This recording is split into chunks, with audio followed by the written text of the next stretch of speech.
ketemu lagi kita di seri Kubus 101. Kita belajar lagi ya selanjutnya tentang dasar-dasar logo. Nah, kenapa penting banget dibahas dasar-dasar logo ya? Karena banyak sekali orang yang datang ke Kubus itu kadang kalau saya perhatikan malah terlalu bingung kadang sama urusan logonya gitu loh. Jadi yang berpikir udah terlalu ribet, yang kurang beginilah, yang kurang begitulah, yang harus inilah, harus begitulah, terus intinya dia harus perfect.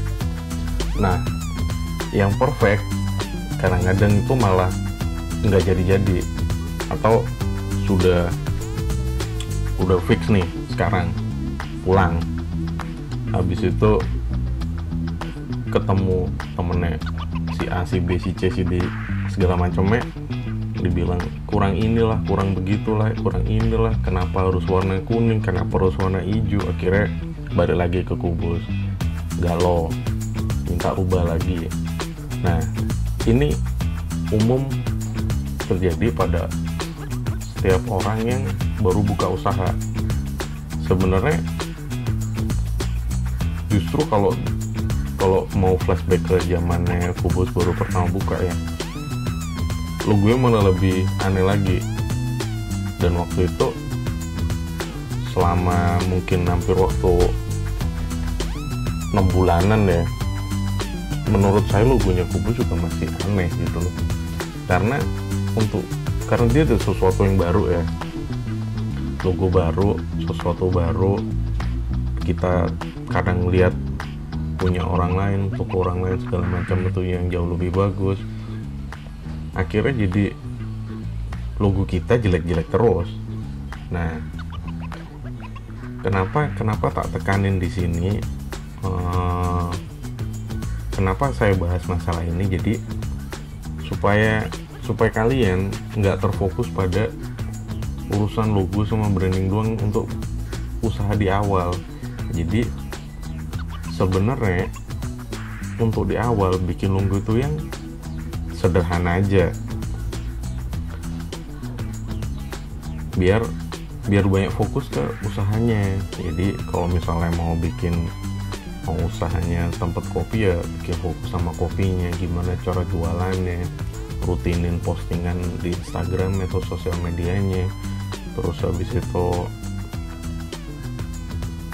cari pegawai, ngajarin, terus ngatur toko, gimana caranya supaya jualannya jalan terus. Itu hal yang lebih penting daripada ngurusin branding di awal. Sebisa mungkin di awal-awal usaha bikin logo yang sederhana aja. Nah, contoh kasus nih punya Kubus ya, contoh kalian punya Kubus nih. Nah, ini sederhana banget, cuman pakai Arial Black sama tagline sama logo sedikit. Arial Black font yang jamak, ada di semua komputer ya. Terus habis itu tagline-nya advanced advertising sama ini apa nih, banyak orang kadang yang bertanya ya, kenapa kok namanya Kubus tapi logonya bulat. Jadi awalnya tuh bentuknya kayak begini. Coba ya, ini terus awalnya tuh bentuknya kotak, terus diputer dijadiin di store dulu kalau nggak salah begini, habis itu diputer.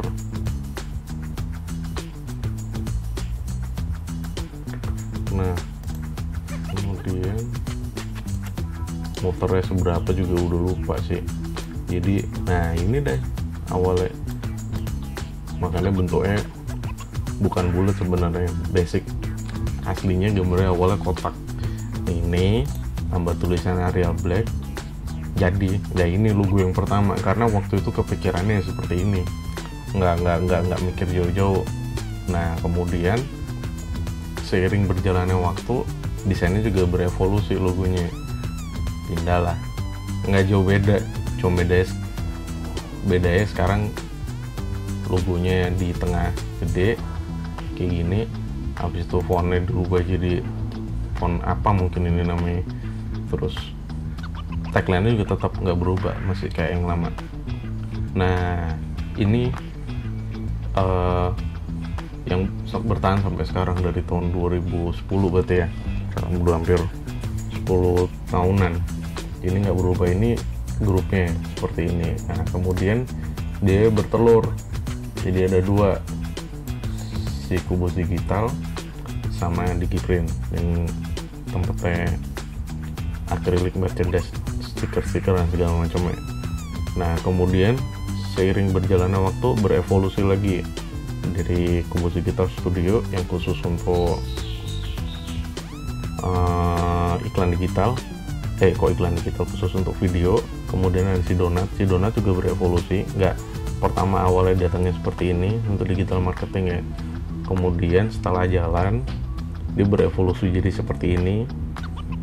Nah kemudian ada Kubus Live yang khusus untuk acara pasang-pasang dan neon box, bikin benda-benda yang gede-gede, yang konstruksi yang besar di sini.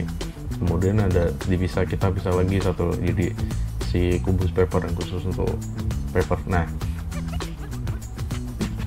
yang saya mau ngomongin di sini dulunya yang tadinya ini tuh logonya Kubus ini tuh dia ya udah kayaknya jelek ya, tapi seiring berjalannya waktu, lama kelamaan ya akhirnya jadi bagus karena terlihat dan berjalan terus sepanjang waktu ya. Akhirnya yang tadinya jadi biasa ya jadi bagus lama-lama karena dia sering terlihat sama kita. Nah begitu pun juga kalian juga sama kayak gitu. Jadi kalau udah mau bikin usaha, bikin yang sederhana, habis itu kalau udah jalanin usahanya, terserah orang mau bilang apa, sepanjang logonya itu nggak ada yang salah ya, maksudnya desainnya udah oke, jalanin aja, nggak perlu bagus, nggak perlu sempurna, nanti sempurna itu dibetulin belakangan. Di situ contoh nih salah satu logo ya, jadi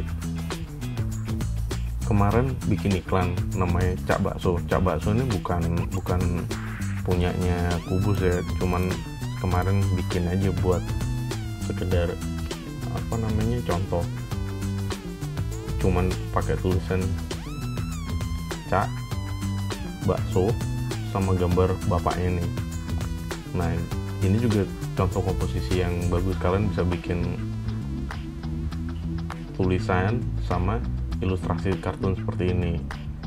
Nah kemudian ini contoh ikon sama tulisan. Kemudian pattern paling gampang dilihat di sini. Kita ambil contoh kasus nama logo tokonya misalnya namanya Aldila ya. Jadi kalau tulisan doang jatuhnya seperti ini. Kalau tulisan doang yang fungsiin sebagai logo sekaligus ikonnya dibarengin sama tagline jadinya seperti ini. Kemudian kalau ada ikon, ada tulisan nama, ada tagline jadinya seperti ini. Kemudian ini yang lagi ngetren juga,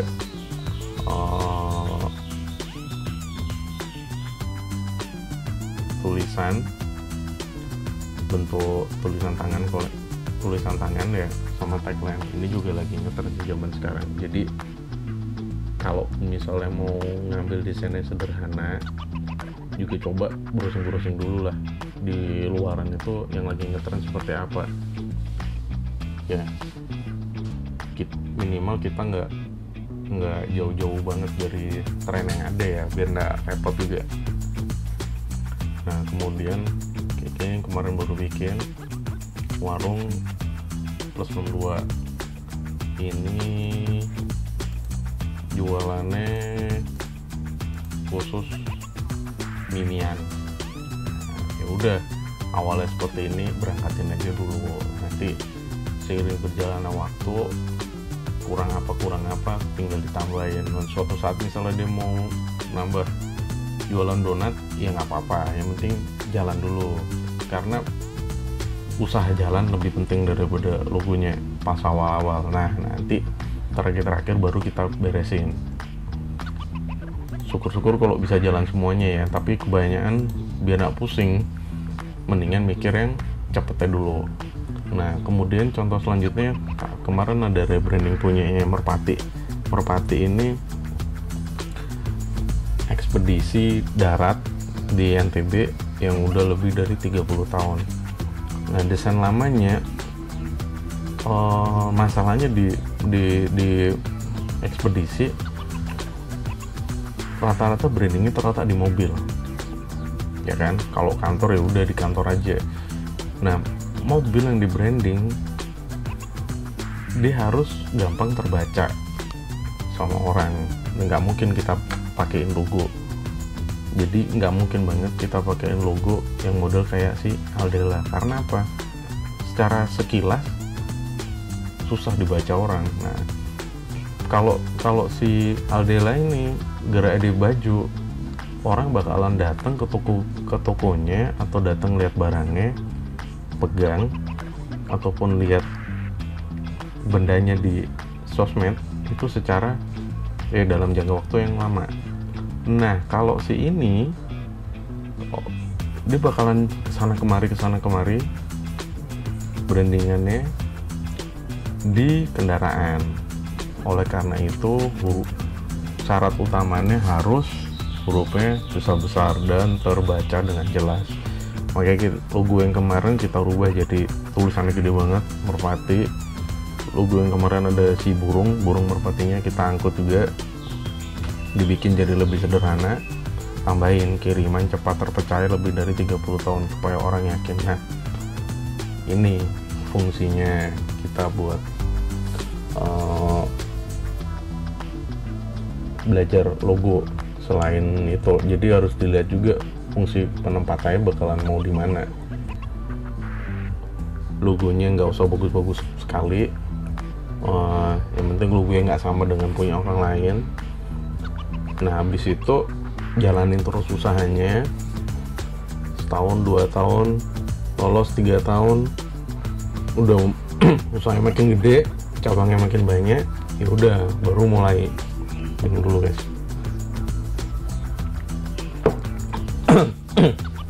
Baru mulai dipikirin buat rebrandingnya, dan itu lebih gampang daripada dari awal udah bingung soal logonya,